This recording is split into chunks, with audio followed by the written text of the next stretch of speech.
Welcome, everyone, to another episode of At the Table podcast. My name's Isaiah Hernandez. I am your co-host of today's episode, along with my guest co-host, Dina Brannan, founder and CEO of Table Media Group. Hi, everybody. I'm excited to be here today to talk about this exciting topic. So I want to introduce our guest. His name is Kevin Yang. He is a graduate of Stanford, and he is the co-founder of Serif. Serif is an AI executive assistant that focuses on saving people like me, CEOs, leadership managers, time on their email.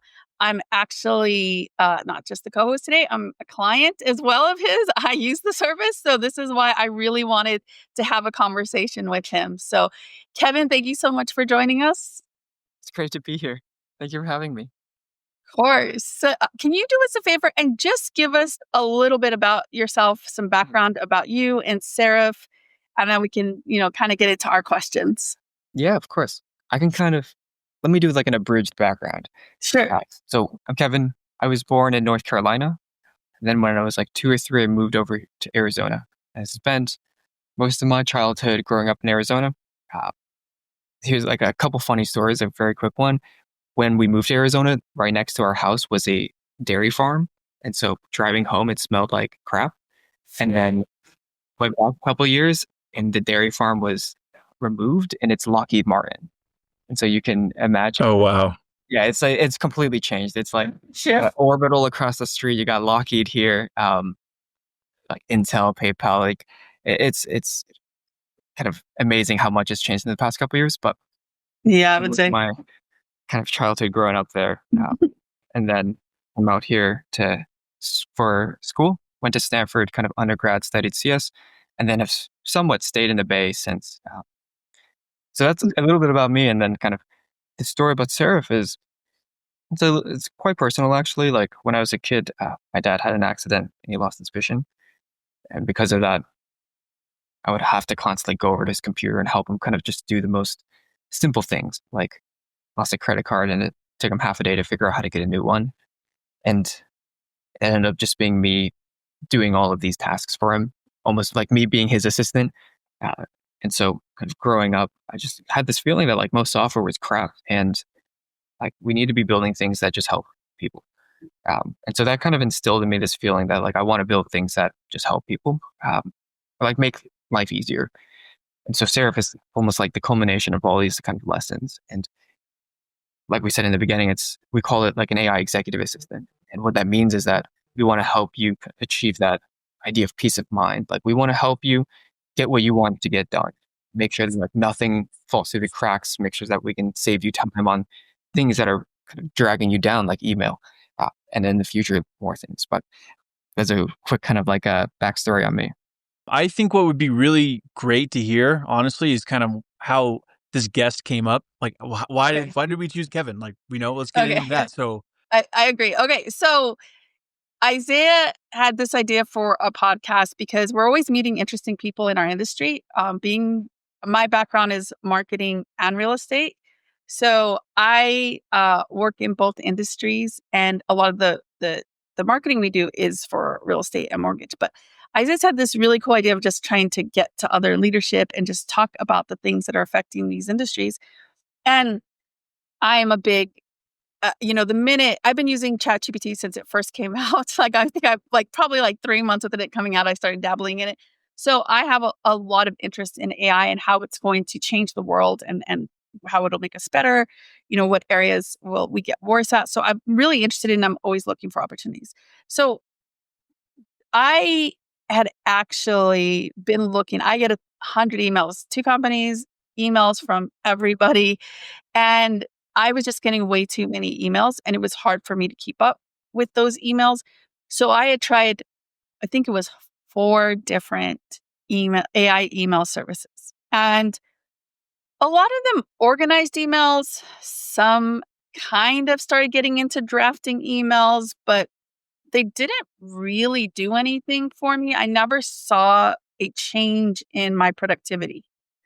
And so when ChatGPT started getting stronger, and I think it's when the latest version might have been the version before that of deep search kind of came out for ChatGPT, I basically Googled all email, AI email assistants. And when I got the list, I put it into ChatGPT. I said, tell me which one's the safest, which one's the best for productivity, which one's going to which one's been around the longest, which one has the best reputation. So I asked it a number of questions to kind of vet these.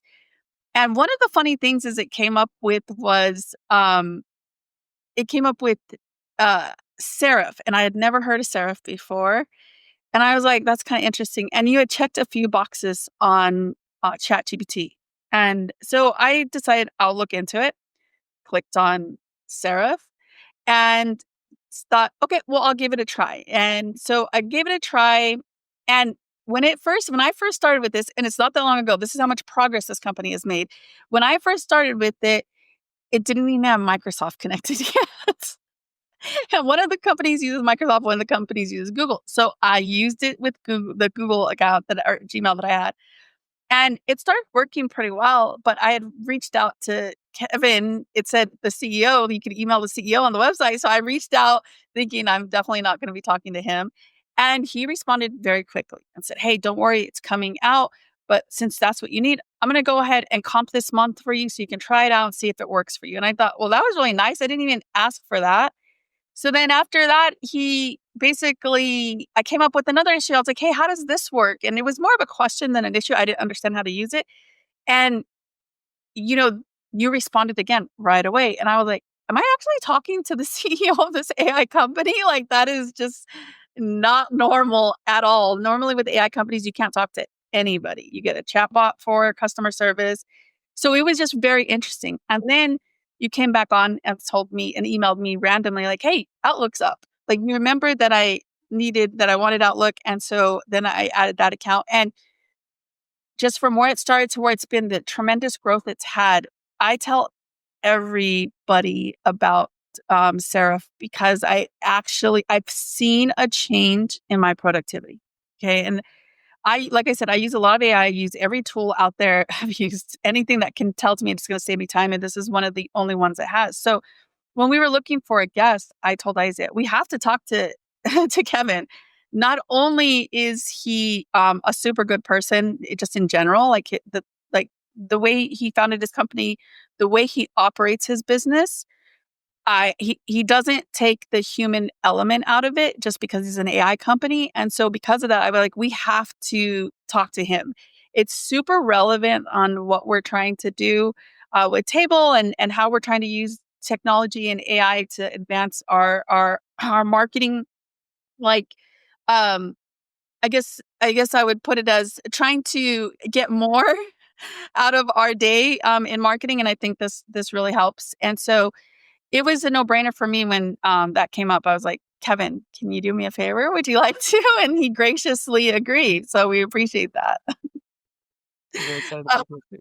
yeah. So I would love to talk a little bit about how long you've kind of been in business and where you feel like you're trying to go. Um, and also a little bit about who you kind of target. Yeah. Let's start with kind of like who we target and then what the first like a couple of months of the business even look like. And then kind of how we almost like want to build this company, like the way that we operate.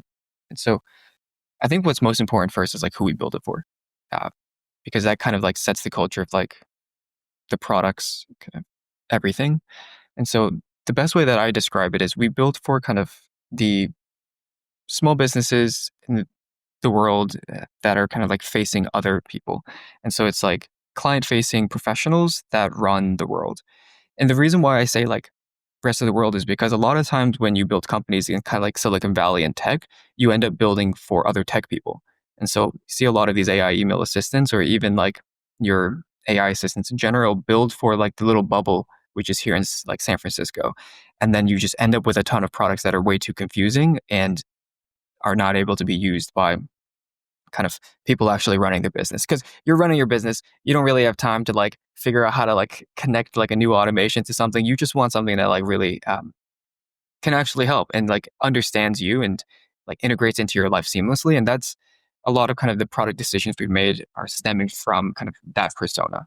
And so it's really exciting because I feel like, Dina, you're like the perfect persona. It's like you have multiple businesses, you have so many hats, you have like no time.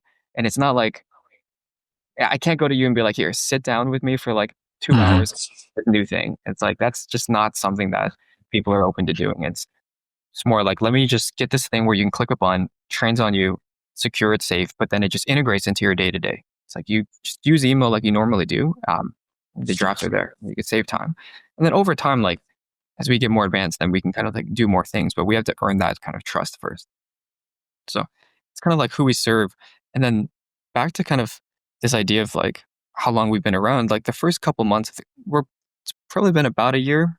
The first couple months of the company, we were just developing the thing to get it to work, right? Because like writing an email is very challenging because how I email you is very different from how I email my co-founder, also very different from how I email my mother. So and so imagine like me like emailing my mother, like just very professional like tone. She's gonna be like, "What's going on?" Um, Yeah. so it's like if you're able to write an email that someone sends, it means that you understand how they write to each specific person. It means that you understand how they make decisions.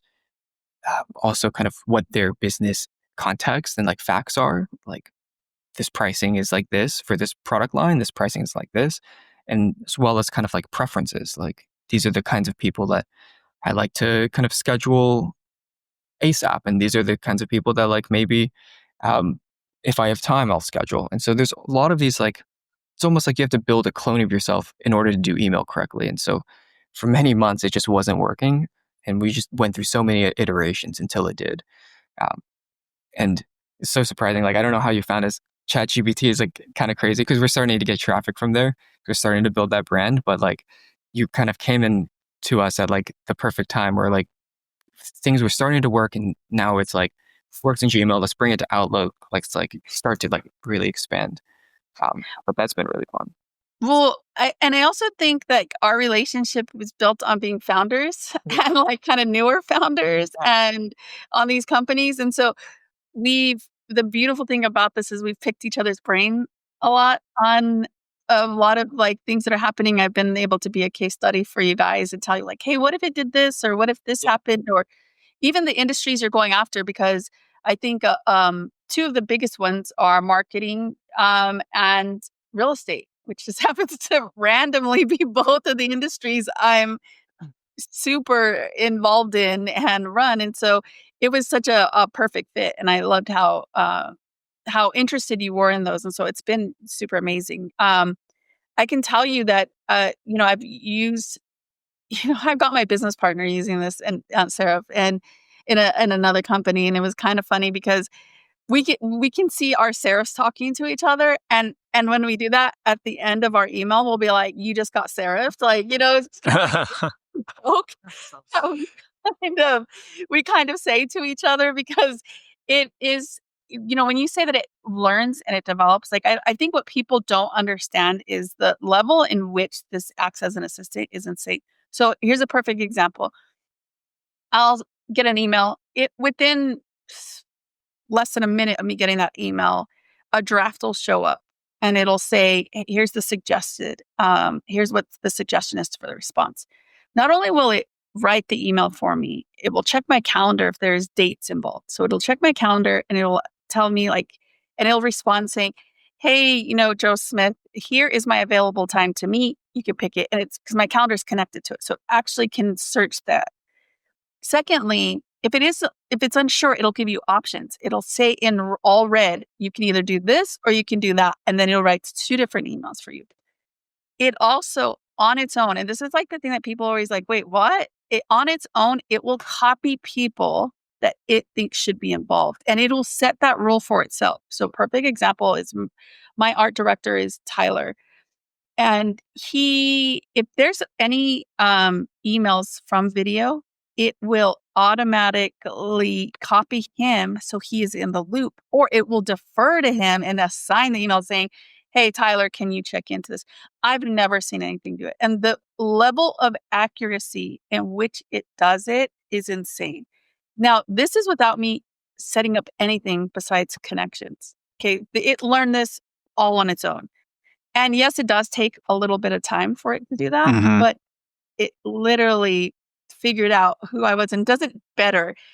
The thing that I love the most about it is before, if I really wanted to understand, or if I wanted to write a complex email and I wanted it to come across super professional, or I wanted it to come across with more detail than I would normally put, I might throw that into ChatGPT, have it write it, and then I will rewrite it in my own wording.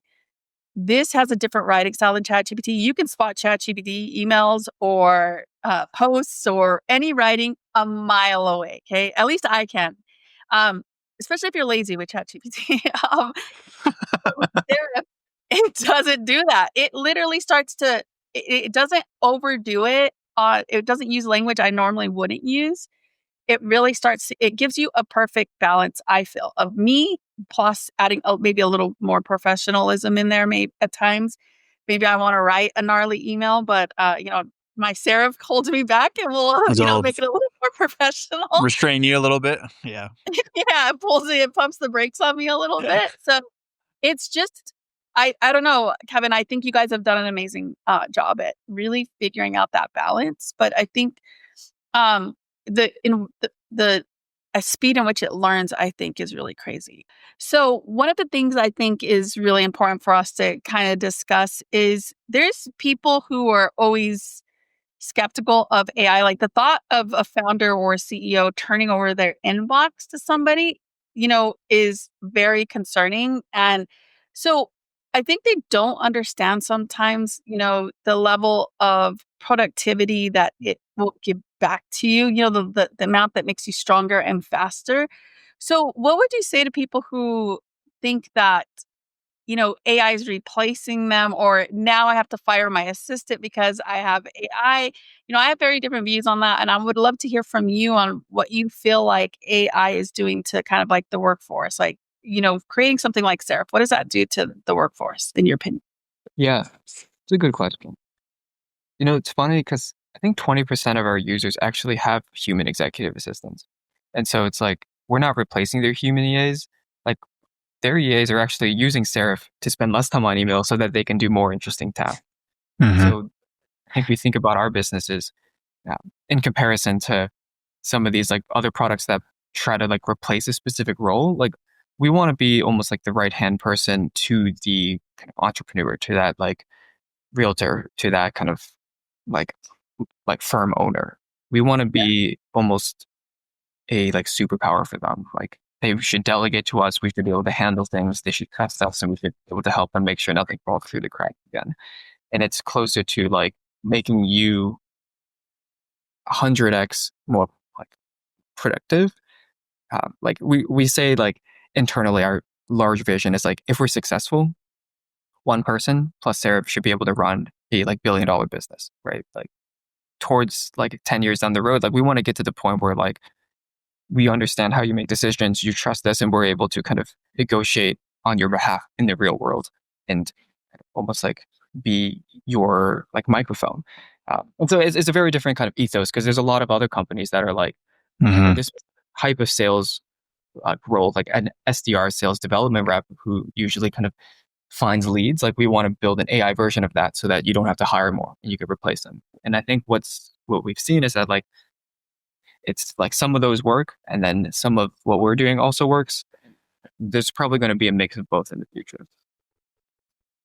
I like that. I'm a firm believer too that I don't use AI to replace anybody. I don't think that it's there quite yet in a lot of areas, maybe in some, but just not in mine quite yet. And I but I use it to make us more efficient, faster, stronger. If You you're you have to, yeah. Yeah, if you're trying to figure out how to communicate something, or what's the best way to get them to understand, because I'm a firm believer in, communication's only like truly reached if the other person receives what you're saying. Not if you tell them, but if they actually receive what you're saying. And so for me, that's how I'll use AI, is to ensure that they're actually receiving the information. So whether it's changing the way that the style, or bullet pointing it, or maybe they need really long explanations. I think that's the way I kind of like use AI to kind of help me get there. But I do agree with you in that there's going to be so many changes, and I know that there's going to be a lot of positive changes, and I think people, it's not going to go anywhere. I think people need to understand, like, how do you adapt so that you don't get left behind Yeah. and use to your advantage. To me, it's a clear advantage for me in my business and my companies. In the way I work every day, it's been a clear advantage in the way I do day-to-day business. In the past like year or two, AI has somewhat changed the the baselines. Like you kind of need to be adopting some of these tools at least so that you can kind of keep up. I would say, I think Kevin, you did a great job explaining a bit about how it's not there to replace the EAs of the world. And when we talk about, I mean, we've been seeing the landscape change the last 3 years, three-ish years. Like so much of AI content's out there, so many different companies are out there, and we're seeing a lot of different AI content on social media where people are already skeptical of like what they're looking at. And I think just to jump back into Serif and a bit about of what you guys provide, like the service and all that, there was a little bit of a mention of like, hey, how do we do I feel comfortable giving this access to my inbox? And I guess like security, privacy, and all that. Do you mind? I know to us it's pretty understandable of like, hey, this is safe. But I think everyone in general, who not everyone, but a lot of people out there in general who may be skeptical, I think it'd be great to hear from you to talk about a little bit about that security function. Yeah, 100%. I think from day one it was like, if we're not secure, we have no company because no one trusts us. Yeah. And so it's not like we want to be secure. It's like we have to be secure. And so there's a couple of things we kind of decided very early on that we wanted to do to get us to that. So one very clear example is we don't actually save any of your emails. Like how Serif works is within the first 10 minutes, we train a custom model. It's personal to you, which is why if your teammate comes on, you have to have 2 seats because we keep all the data completely separate. So you train your own model, and then we never kind of store your emails. And so you don't have to worry about like, even if I wanted to, I will not able to kind of like read anything. It's just, it's more of like, how do we make sure it's like can't, or like, how do we make it so like you can't even do it instead of like, you won't do it. It's a big thing for us. And then after we kind of train that model, you'll have access to all of that data. And so the user of Serif, they can go to dashboard.serif.ai. They can see everything that's learned. They can see all the kind of the preferences, all of the like facts, all of that information. You can go in and you can delete anything that's bad. Like you can say, I don't actually want Serif to know this type of information. You can remove it. Nice. If you want at any moment in time, you kind of just like nuke everything. And then your system will kind of just be useless because it won't be kind of personal to you, but you can if you wanted. And it's really like, let's make the like information we have on a person explicit and let's show them. And then there's other like technical security things we're doing. If you were just like SOC 2 compliance, we're in that audit period. So what that means is that every time like anything happens with data, there's like a very clear audit log. All of our systems have been kind of like pen tested. And so to answer your question, like even broader, like I think trust is the number one thing for executive assistants products. And if you don't have trust, you don't have the product.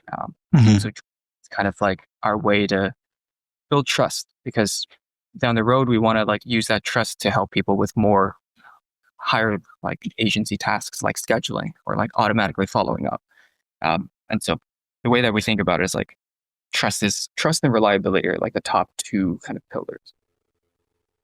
Nice. I like how you said that you could go in and, remove some of things through the Serif, and even like so much like reset it, which to me, it sounds like you can just fire Serif and then rehire Serif to like train it to be like more aggressive, more nicer. Like so Fire Serif and I'm like, you know rehire. what, this Serif, you're fired. I'm going to get a new Serif in, and we're gonna train to be a little more aggressive. Because over the development, like we've gone through a couple versions, and so for people who signed up a long time ago, like theirs might not be as smart, and so they're like, "Do you want to nuke it and like retrain it?" And then they're like, "Yes, then you can do it." And then it forgets everything, and then it retrains. That's cool. But it's definitely like, I think the big lesson that we had is it has to be personal to each user. Because if it's not, then like you said, like it's going to sound like ChatGPT, and then no one wants to receive an email that's ChatGPT. Like You have to sound like Yeah. the number. Right. I want to touch a little bit on playbooks and kind of what it's learned on its own for me. So, to your point about the way the dashboard works and how it learns and how you can remove things, one of the things that I found so interesting, besides when I go into mine, it said like anytime there's anything related to video, copy the art director, Tyler, which it picked up on just from my emails. Well, I didn't even know this about myself. It taught me a little something. It said, she likes to schedule meetings between 11 and 2. Like, I guess that's my sweet spot for meetings. And it tries to accommodate during that time, which is great because I really do not like super early meetings and I really do not like late in the afternoon meetings. So it did get my sweet spot, but it basically said it was based off of what they kind of had seen. So I thought that was really cool. Um, and but I would love to. So when I started using that, I started noticing that, right? And I think these are rules, right? They're called rules in the dashboard. But tell me about playbooks because this to me is how you roll this out with the team. This is like the future of onboarding your team members onto something like this or making it an enterprise solution for a company. So this is something you and I talked heavily about. How do we, how can you tweak this for our industries and what information can I give you to help you tweak it for our industry? So tell tell us a little bit about playbooks and what they are. Yeah. So let me quickly kind of do a preface for that. So we have playbooks, but we also have, let's say we have three types of knowledge. And what we found is there's three types of like knowledge that can capture how someone like thinks and how someone emails. And those three types, again, are playbooks, which are closer to like SOPs, like processes. And then you also have kind of preferences, which are like kind of when I like meeting scheduled, how I like my day set up. And then you kind of have your factual information. So with these three, you're able to kind of paint a picture of like how someone wants to take an action in the real world. And playbooks, like you said, is also one of our most exciting kind of features. And what playbooks allow you to do is decide the behavior of your system. So, for example, you can have a playbook that says like, whenever someone asks about a support query, I want you to kind of triage it in like this way. And then I want you to figure out if it's a technical issue or if it's a kind of refund request, and then kind of break it down even more. So like how you would train a new employee with like a ton of like documents that go through all the different processes, or maybe like even videos kind of walking through what kind of the job would look like. You could think of Serif playbooks as like that type of content. And this type of content is trained automatically. And so in the first couple minutes, again, in training, we generate these playbooks from your kind of past emails. A lot of the times we try to like implicitly guess things, like you like to schedule meetings in the morning. And this is more of like we detected a pattern and let's try to like figure out if this is something that like is true and let's put it there. And then because it's like human editable, you can kind of tweak it. But the really exciting thing with playbooks is, again, because you can use them to decide the behavior in a system, you can almost like set an assistant up for a team or for a vertical before you even kind of jump into Serif. So for example, like in real estate, which Dina knows much better than me, she was explaining to me kind of like a lot of these like workflows that happen in real estate that don't happen in legal. And so those workflows, you can kind of pop them directly into playbooks. And then you can upload those playbooks to Serif. And then you can say, like, I want this playbook to be shared across all the people in my team. And now you have an assistant that is, can think of as trained for real estate. So again, it's another way for us to train assistants, but with like human language. So it's just like how you would train kind of a human assistant. You can use that same content, just upload it to Serif and train it that way. Well, the way I look at it too is like if I'm bringing in account managers, customer service people, I can set the tone in which that they will be responding in the future. Yeah. I can decide how those responses, whether it's pricing, whether it's, time management, whether it's complaints, whether it's, meeting schedules, all of those things can be predetermined really and take a lot off of people's plate. And I think that people have a hard time sometimes thinking of giving all of that up and you lose the human connection. That isn't the case. What I do a lot of the time is go in the morning, or in the evening. It's usually in the evening actually, when everything's nice and quiet. And I go into Serif or into my Outlook and I just look at all my drafts. What do I have to respond to? Mhm. And I'm not always going to use it exactly as is. I could, just by the way, it absolutely could. But sometimes I might want to tweak just one thing, or maybe I want to add someone else to that. Maybe I want to remove someone because this may seem a little more private or personal. Then I can do that. But it saved me the time from initiating, thinking of what I wanted to say. It already kind of knows. And so instead of changing a copy to one person or removing or adding an email address, or changing a wording or even an email signature or a sign off, it's written the bulk of it. And so that's how it really saves me time. And so I think this is a very big deal when it comes to the industry and how we are able to onboard people moving forward, because it takes them a while to learn the culture. It takes them a while to learn the clients. But the biggest communication with the clients is usually through email in real estate and marketing. So the fact that I can create this playbook that will, you know, provide the company culture or be specific to our clients is huge. It saves time. It saves training resources. Instead of just learning everything, you can kind of teach it. Here's Serif and learn how Serif communicates, because that is the company communication standard. If I that really makes like sense. the onboarding piece, because I think what we've noticed is like, say you have like 10, let's use sales, simple example, 10 salespeople, and like there's like one or two that are like really great, that are the best. And they draft emails and they send emails that get deals closed. You kind of have new people that are onboarding onto the team. What you can do with these playbooks is you can capture what these extremely good kind of salespeople do. You can share it across the team, and then now everybody kind of get a peek in like a personalized way. It's like this new salesperson, they start to receive emails, and then the drafts are essentially like, here's how the best salespeople are responding to this. And then you can kind of use this almost as like a way to onboard by just doing your work. And it almost like increases the value from just saving time to kind of upskilling everybody in your org. And so it's like, it's a way to like, you can imagine this across kind of teams as well, but it's a way to really kind of in the process, like teach everyone. Yeah. I think what will be interesting to the real estate industry is, I think in servicing a client, real estate agents live on their emails and text messages. It's and Our industry is notoriously bad for communication issues sometimes, and the really good agents are on top of it. But I cannot tell you how many times we hear, "Hey, I haven't heard back on this," or "I haven't heard back," from multiple entities when it comes to closing on a home. Yeah. So I think what would be really interesting is to see how this evolves from, kind of dealing with what's happening in your inbox to lead management, CRMs.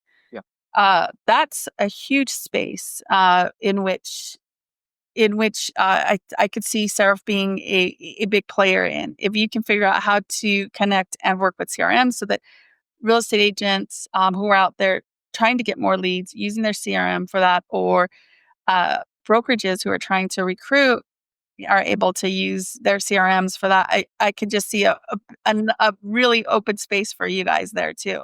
Because there's one thing to get the HTML branded emails. I think those are really important, but there's also the ones that feel a little more personal. Yeah. Most CRMs, they are very generic and very vanilla. And I think that Serif being able to adapt to the person sending it could actually make some really great progress for people there. It's definitely the direction we want to go. We're about to launch our HubSpot integration, and then we'll kind of go into the kind of like deeper integrations. The way I think about it is like, we want to do three things really, really well. We want to help you manage the people that you really care about. Either it's kind of the people close to you, or it's kind of leads, prospects. We want to manage your communication. We want to help you save a lot of time kind of pre-drafting emails, like handling coordination that you don't have to yourself. And then we want to help you manage your time. So that gets Yeah. to kind of your scheduling bits, like, but even a layer above scheduling, instead of just kind of getting a meeting scheduled, like, how do I set up my day so that I don't have like holes in my day because of meetings? Because like, as when I'm trying to like build and I'm trying to code, if I have a meeting at like 1 p.m., then it's like, I kind of like just get, it's like a hole punch. I got a hole in my day, and now I can't really like zone in. I just like am kind of screwed for the hour and the before and the hour after. And so it's really like, how do I set up my day so I can achieve what I want? So those are the kind of three things. And like you said, CRM is going to be a big piece. Yeah, I think that's amazing to hear. I think you guys will do really good in that space and be able to make an impact there. One of the things I wanted to touch on that you kind of mentioned, so I have a bit of a personal story about this. So you mentioned your father being sick and or losing his eyesight, right? And you having to this was a brainchild of you having to be kind of an assistant to him and help him through that. I have my own personal story similar to what you're talking about. So 3 years ago, I was diagnosed with advanced cancer for the second time. And I was an EVP of a large company. And so, working 12, 15-hour days, nonstop. I mean, it was it was a very consuming position. I loved my job, loved everything about it, but it was, really tough. And so when I was on treatment, the times that I was on treatment, I would actually get behind in my emails. I mean, you have to imagine how many emails as an executive vice president of a large real estate firm, how many emails I was getting, and it was really hard for me to catch up. I worked through the whole time I was on treatment. I worked through, and so on the days when I was down for treatment, I had an amazing boss who was like, "Hey, work as much or as little as you can. Like you've been with us for 20 years. Like we know, like." Yeah. We got you kind of thankfully. And, and so it was hard for me to catch up. And I remember having one person who was like, I didn't get an email response. They knew I was on treatment, but they were like, I didn't get an email response. And I was like, oh my gosh. And it just was so frustrating for me because it's like they understood the level in which I was trying to keep up and stuff. It would, be a different story. But I, when I saw Serif, I just thought that would have changed my life, like during that time. That would have really helped me so much. And I think a lot of us are impacted by health issues, family health issues, our work. Um, and this is a way to kind of help and ensure that you're not always falling that far behind. The second example to that is I have a family member who I love dearly who is suffering from treatment. He has a very high profile position. And um, I told him about Serif. And I said, if you're getting behind, I wish I had this when I was going through my treatment. I'm telling you, this will really change things for you. And he was like, can you please send me the information? And he's like, because I do need help. Yeah. But that was just very touching to me because that's, I wish 3 years ago I had that for me. Yeah. And I was able to pass that on to him and say, hey, this is a game changer for me healthy. I can only imagine what it would be for you while you're in treatments, Yeah. So I do see it not just for the super active CEO conquering the world, but those of us who may have a setback and need some help, and not even realize it, how helpful this could be. So I wanted to share that with you because I see a perfect case study for that. Hearing that story. I'm glad that Yeah. you're healthy now. Yes, yes. I'm very happy too. But I just recognize the having used it now, I see the opportunities out there for people. And it's funny because I was recently with another a charity that we kind of work with in San Diego, and I was telling them about it too, and they were like, "What? Oh my gosh, the amount of emails to deal with donations Yeah. or volunteers or programs. I mean, there's so many and just to help kind of get caught up. And so so that brings me to something they had said, which is that they were having issues with IT because IT didn't really understand it or know what it was. So what do you say to somebody who's like, hey, they're unsure, they have, they work at a corporation, their IT people need to vet it. Like how would you go about that? If I was somebody and my roadblock was like maybe like my IT team didn't understand separate capabilities of the security. Well, how would they go about that? Yeah, that's a great question. I would answer a couple ways. First, I would say we have all the kind of the security certifications in order to kind of push our app into kind of the marketplaces. We've gone through kind of pen testing. So we have kind of your CASA pen testing tests. We have kind of your SOC 2 audits, and we have all those things. usually for these big organizations, what happens is they'll send kind of the security team to us, and then I'll kind of either do the parts that I can or push it to our kind of internal engineers, and they'll fill out kind of the security questionnaires. And so, at least for the larger organizations, there's usually kind of the security process. I'm very happy to just like send that to me. I'll go through, and we've been filling out these questionnaires, and they get approved, and we've been able to kind of get adopted into like law firms, kind of hospitals, like the people who you imagine would have very tight security. And so, Yeah, and the oversight on those with HIPAA and things of that nature. So that's really interesting to know that. Um, that's great. So give me, and Isaiah, I know you have some questions, but I'm gonna ask this last one before you get into yours. Big picture. So where is Serif in the next 6 months and the next year? Because AI runs too fast. I can't ask you in 5 years. Yeah. Because in 5 years, I might have a hologram answering my emails. I don't even know. So as of 10, so we'll go 6 months and a year. What's next for Serif? What can me as a consumer, as your customer, what can I expect on the next 6 months to a year? it moves so fast. Like we think in quarters because like next quarter, like something's going to be completely different. And it's like, it's at every, like, it seems like at every week or every other week, we have like a brand new, like LLM that breaks the benchmarks. And so that opens up new opportunities. The way that we think about it is like every time there's a new kind of breakthrough, either from us kind of fine tuning a model or it's kind of the market having released a new model, it opens up new doors.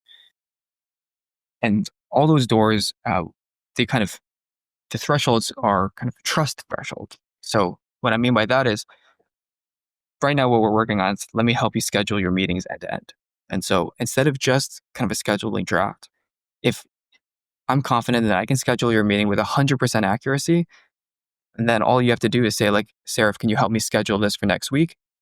I can kind of take over as you and make sure that that task is done completely.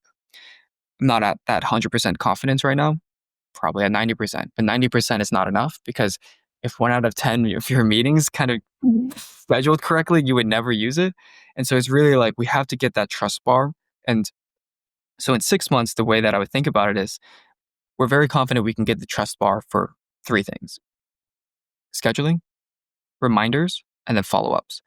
And so you have like a complex task, you can pass it to Serif and you can say like, I want you to remind me next quarter, or I want you to follow up with them until this task gets done. A lot of times like things get dropped unless you kind of keep on pushing. And Serif can understand how you push and then almost like handle that completely. And so you can think of it as evolving from just a drafter to starting to actually take actions for you. All again powered by that knowledge base. And then in the year mark, then's where I think it gets really exciting. So you should be able to do things in a year like, I want to interview 10 customers next week. And Serif should be able to look into your CRM and find the 10 most important customers in the space that you're interested in. It should be able to reach out to them as you. So it sounds like Kevin reached out to them and it should be able to kind of schedule the meetings with them so that when I wake up next week, I have 10 meetings. And if anything happens, if the other person's like, why are you emailing me? Then it'll pause and it'll kind of loop me back in. And so it's that concept of like, we want to be able to get to full automation with trust. If anything happens that's out of the norm, we want to be able to confidently say that this is out of the norm and kind of like loop you back in. And so in a year, you can think of it as like, we'll get to really kind of like your assistant level product. And the other bit I'm very excited by is I think a lot of the value will be proactive. And so you don't have to remember using this thing. It's like, Yeah. it's like you want to close this deal. Like it looks like it's been 3 days. You should probably follow up with them. Here's the draft I've already prepared. Like you said this in your last meeting. You should probably remind them about it. And then kind of just making sure that like what you want to get done gets done. I think that's amazing because I think of, let me put it into real estate terms. If you have a listing, you did an open house and you had 10 people come through the doors that showed interest in some capacity, right? And you could say, get me the list of those people who inquired or had interest or I flagged as having interest. get me set up appointments with them or set up a follow-up call, whatever that looks like. This is something I could see real estate agents using easily. Yes. But from the marketing side, even being like, hey, we need to schedule our monthly analytics meetings. Do it with all the, here's give them these options, all in one swoop versus doing it individually. Setting up, any of our creative meetings, even internally with the team. And there's so many case studies. And I know right now what it does is I get an email from my Serif assistant that basically says that knows that someone's asked me for time, right? A meeting. And it will say, would you like me to schedule this for you? Just let me know, or send off this link, my Calendly link to them. And so it asks me that already right now. So it's already starting to be more proactive than it was 2 months ago when I was using it. So I think that's been a fantastic add to kind of like the service that it's providing. So I think I think the thing that I'm most excited about is our conversations about how it can help with customer service and client retention. And I'm really excited to see what that looks like. You and I have been diving a little bit into the back end of what that can kind of evolve into. So I'm excited for that. I know it's not the highest priority of your guys' launches, but the fact that we're even having the conversation to see how this can be used for other agencies or even other brokerages, I think is amazing. Yeah. I think in the next phase, we're going to get a lot deeper kind of into a couple of these verticals, like real estate being a huge one, kind of agencies being another big one, school being another big one. And then kind of just really sit with a lot of people and deeply understand their workflows. And then say how can we set up Serif so that it follows these workflows out of the box for them, so they don't have to kind of think about it. And then how can we be proactive for them? Because an assistant for a lawyer is very different from an assistant for a real estate agent. So it's how can we kind of teach a Serif before a real estate assistant even download Serif? How do we make sure day one they get an amazing experience that's tuned to what kind of role they have.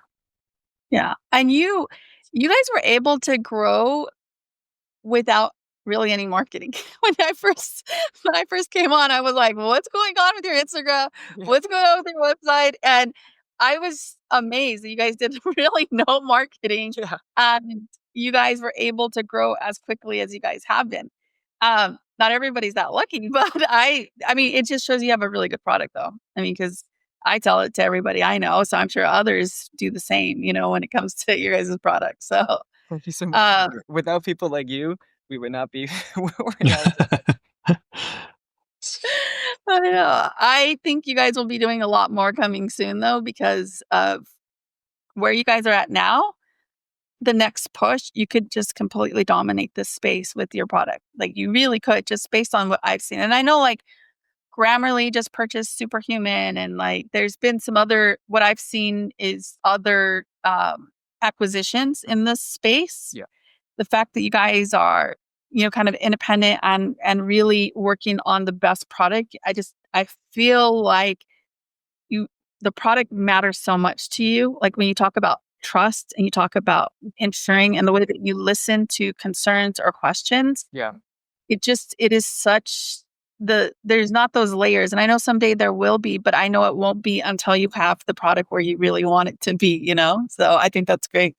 I think no matter what, I'm going to always be some part in support. Because you have to have that direct communication. Because if you don't, then you kind of lose, you just lose kind of who the customer is, and then you lose the product. But you're right. We're just right now we're just engineers and a couple of researchers just kind of building things. And so kind of in the next stage, we definitely need to figure out marketing. But right now it's we just want to build the best product, and that's really all we care about. Yeah, definitely. Well, when you're ready, let us know. Yeah, definitely. You're right. No better team than us. We're in the industries and we know your product well. So just a small little pitch for Table Media really quick. Yeah. Isaiah, do you have questions that you want?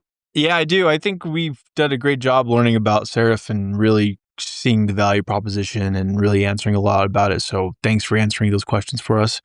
Also, as part of this podcast is for other small business owners, startups, people who are really entrepreneurs who are trying to get into this field, who may already be established or are still, pursuing this.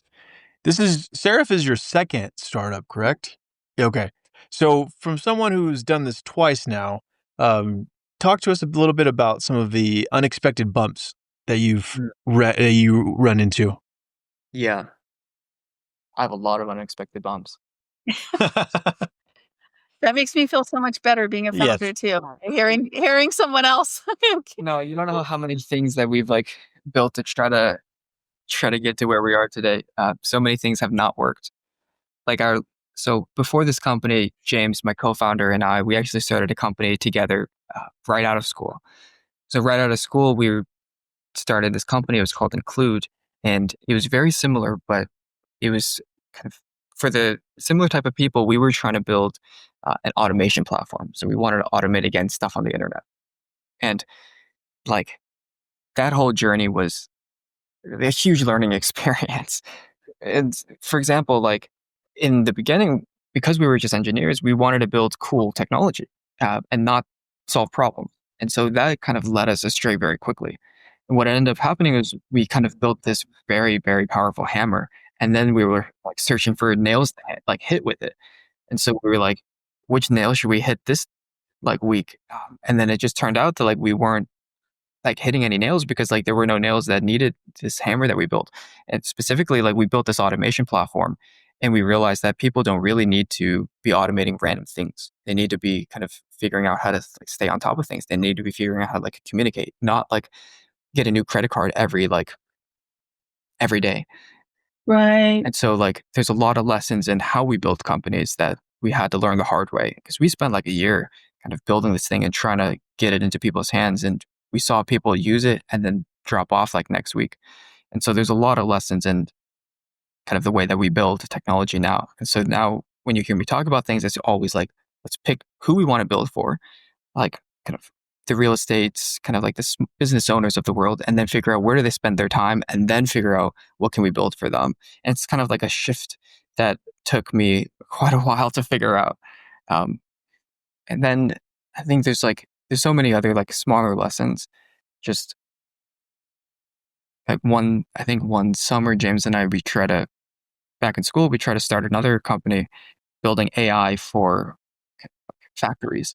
And so that was first way out of kind of the wheelhouse of things that we're interested in, but we just had this opportunity come up, and it turns out we weren't excited about that. So also figuring out things that we're not excited by. But a lot of lessons, a lot of failures, a lot of things that didn't work. So do you think that as a founder, this is some place I struggle with too, and Isaiah will tell you he's kind of gotten into that world since we started Table Media, but do you find balance tough when you're a startup? I've set up my life where there is no balance, but I think I'm okay with that, at least because it's an explicit decision. Right. Where for the most part, I just kind of wake up and I work and then I go to sleep. I think it is one of those things, at least for me, it's these next couple of years, I'm very okay kind of giving up this balance in order to give it my best shot at building something generational. But I imagine one day in my life, I will want some balance. But it's very hard. Forced into some balance. Yeah. Yeah. I feel like when you're building something exciting. So I left a great salary at a big company to start kind of this unknown thing, and never dreamt of being an entrepreneur before. That wasn't even, if the former owner had stayed owning that company, I would have stayed there forever and happily done so, on an executive level. But I for me, I have to be fulfilled. So I don't mind working hard for things that fulfill me. Yes. Whether it's working for someone else, working for myself, it is, if I'm fulfilled in what I'm doing and I feel like I'm helping people, I'm making a difference, I have no problem with that. So I'm similar to you in that it's a choice on how I work right now. I want to build Table to be the best company it can be. And so I love the way you phrase that. This is a choice that I'm making right now because I know that I'm building something generational. And that type of commitment, I think sometimes people look at it as a bad thing, but when you know you're not working just for today, you're working for 10 years from now, and you're willing to sacrifice today to get there. I think that there's so much positivity in that, and I think that it's underrated sometimes. I think balance sometimes is something that's a little more. I think it's in theory, it sounds really nice, but when you're truly trying to build something strong, there will never be a true balance. Sometimes you may want to work less and there's not a real balance there. And sometimes you may want to work more and you're not going to have that balance there. But I think to be happy, it has to be your choice, right? Yeah. That's like if you're forced by your boss to be like, you have to stay in the office until you sleep, like, of course I'm going to be like, I'm not going to do that. But it's like, I got myself into this. It's so like, I can only blame myself. But you're right, especially like, I think in this space and time right now, like, again, like every week there's like a new AI startup. And if we are not moving that fast, we're going to lose. So not even it's just like everybody I think is moving faster than ever before. So Kevin, what advice would you give? Because you and I are roughly around the same age. I think we graduated college pretty much. I graduated college 1 year before you, 18. So you and I are around the same age. And I think our age is typically where a lot of these founders are kind of like really deciding to make that leap from the career, from, working salary or going career from someone else and then doing their own thing. What advice do you have for this younger generation of entrepreneurs? This is not my quote. I think I've heard it from somewhere, but it's like the thing that most people lack is courage, not intelligence. And I think that's like very true. It's like a lot of people can start things that are amazing. But the reason they don't is because they don't want to take like the first leap. I think my advice is like, at least for most, I think for a lot of people, especially probably people listening to your podcast, like you could probably just start a company. I think it's really like you have to take that first step. But then also, I think you have to be okay with it not working for a while. Sometimes it just takes a little bit of time for it to pick up. Like for me, again, it's took many tries, many years until something started to pick up. And so I think you just have to take the first step, I guess. I think it goes back to like, we don't need to overthink it so much on, you know what I mean? A lot of it is a lot of it is a mental thing. A lot of times, like you're right. Like you don't overthink, like you're not going to have everything figured out on day one. Like you just do something that like excites you. And then from doing that, you'll learn. And then you just take the next step and the next one. And then before you know it, like you'll be somewhere. I can't tell you how many times like I thought everything has to be right before we can move forward. And it really put me behind. Yeah. The other thing is when you talk about courage, I cannot tell you how many times I've been in the room with people who were so unqualified to be in that room. And I think people always think that everyone in that room is the most qualified and the best that there is. And I cannot tell you how many times I've sat there and been like, how did you get, here? And I don't mean it in a negative way, but I just felt like, oh, I can do this job. If this person's doing that job or they're the ones making the call on that, I absolutely can do this job because I think people get that, I think the overused term is imposter syndrome, right? Like everyone's thinking like they can't do that. But being someone who's been in many rooms, that's why I called it table media is because, everyone has a seat at our table and I value what people say and their input. But I can tell you how many times where that wasn't happening in the table. And I was just sitting there like, oh my gosh, like they don't even know the product we're talking about, or they don't even know the process. And not that you need to know every single thing as a leader, but at least, I was just surprised to know that. And it gave me comfort in saying like, hey, I do belong here. Yeah. I know what I'm doing here. And I think that's what I think a lot of the younger generation needs to understand because it's what kept me from being an entrepreneur for as long as I did, because I thought, well, why me? And the more I looked at it, it's, the way I always look at things is, I have to care. I started a company because I care about people and I care about providing a good service. of course I wanted to make money, but that's not the reason why I started, this company is to just, make a lot of money. I was thinking like, I want to have fun. I want to like what I do. I want to wake up filled, satisfied. I want to feel like I'm making an impact, on everything that I'm doing. And with small businesses, and people who are starting their company out. That's why I love working with people like that, because I see the excitement or the fear in how are they going to get to that next level. And I want to be a champion and a cheerleader for that. So I think that's always been really exciting for me in being an entrepreneur, even though I'm a newly entrepreneur. But there's lessons we learn, and there's like a number one lesson like that I would give someone. I want to hear what your number one lesson like or kind of the number one thing you would say, like if anything stands out in your journey as a founder and building multiple companies, what would that one thing be that you think all of us can take that back with us and use in our businesses? Figure out who you want to build for, like who your customer is, and that customer should be someone that you really love, that you're able to kind of talk to all day, that you're excited to help, and then fix that, and then figure out products for them instead of the other way around. Because I think it's so easy again to kind of fall in love with an idea and then kind of get stuck in the idea and then try to figure out who it's for. And at least for me, like that's been the most helpful thing. It's just like, it's a way to kind of think about what you're building, and it applies to everything. It's like, if you want to like serve a specific type of like a client, like that's kind of who you set first. And then from there, then you figure out kind of the services that they need. And then you kind of like build your offering that way instead of like the other way around.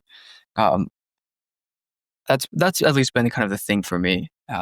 That's probably the most helpful that's the thing I would tell my earlier self. Yeah. Maybe it's not useful for other people, but this is what I would tell younger Kevin. Yeah. I like that.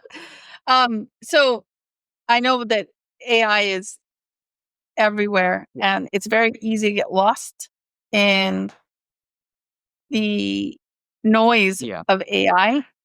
It's hard to decipher which tool is the best. You end up spending a lot of money, even if it's small money, on a lot of different programs because everyone says it's the next best thing. So can you give people advice on how to kind of shift through that noise and really bet a great product in when it comes to AI?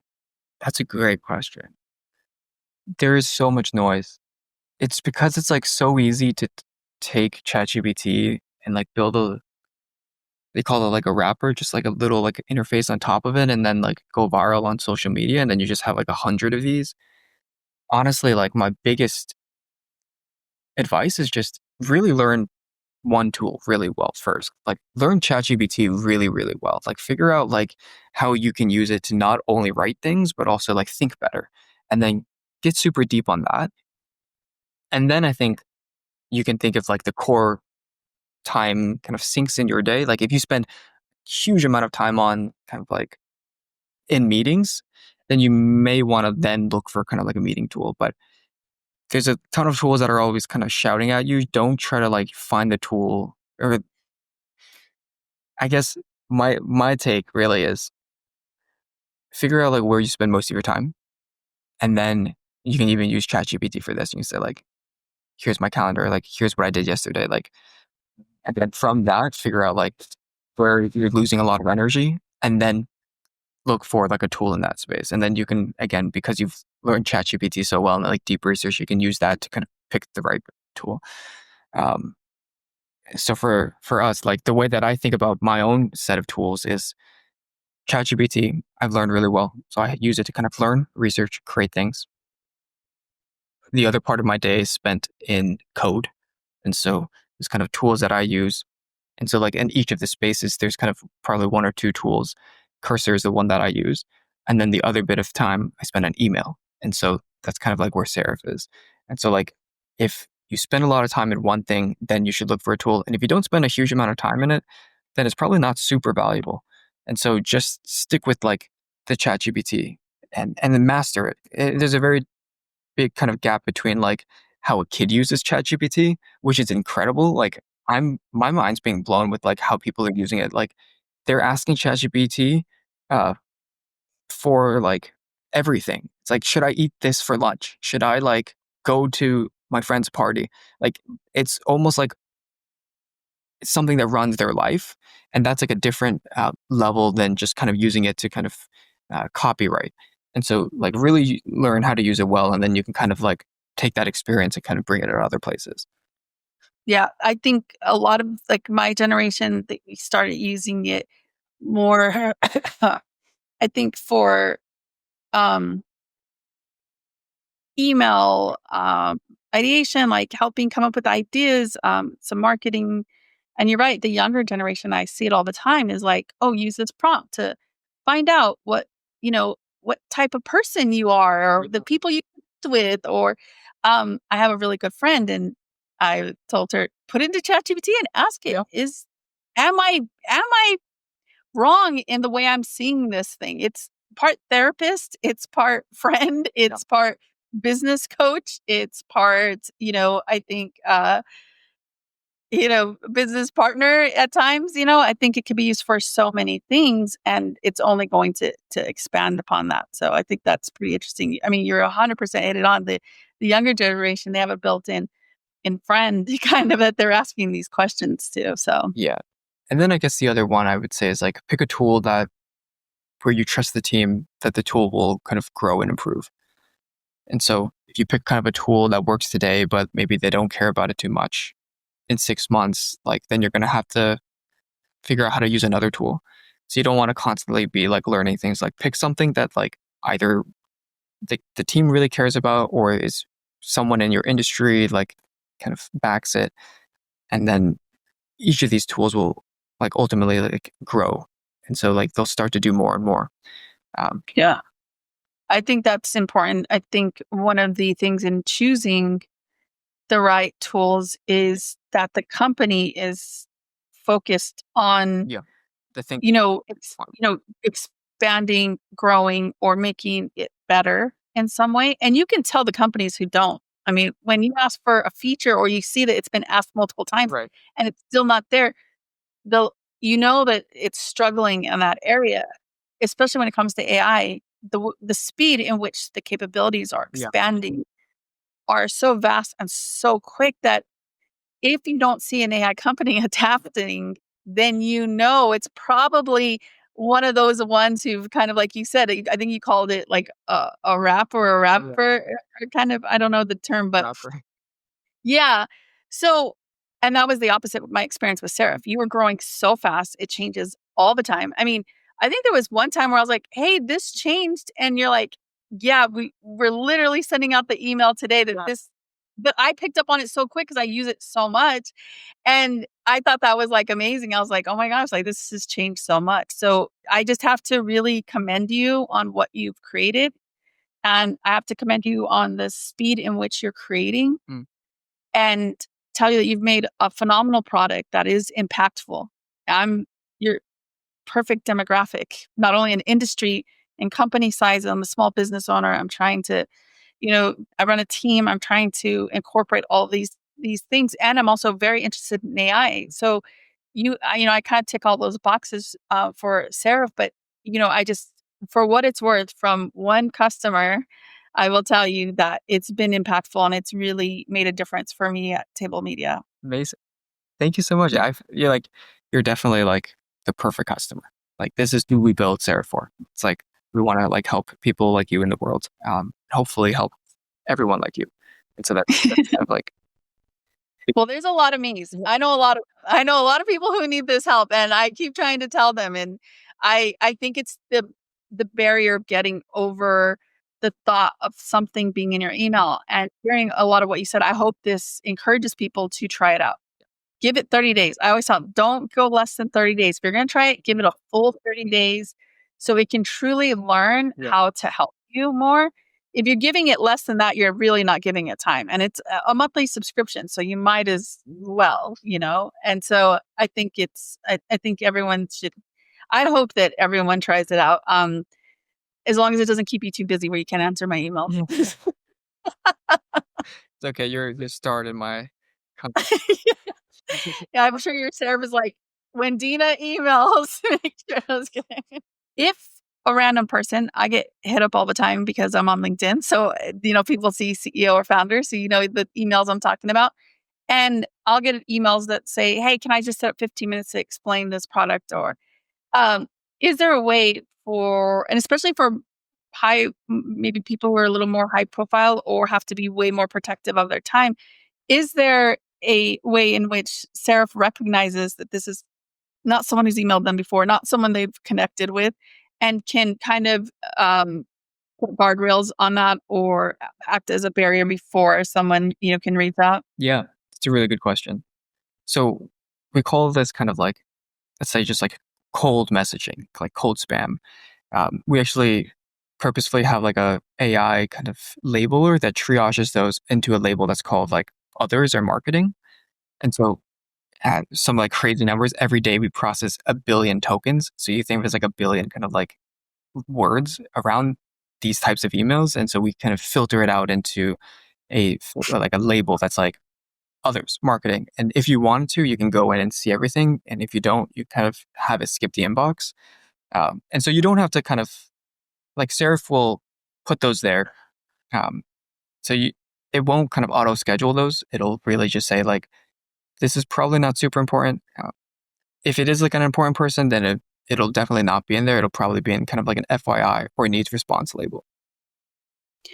So yeah, I was getting for a minute it was responding to emails, marketing emails, right? And obviously that uses up the amount of emails I can send. So I put in a rule that just said do not respond to those types of emails.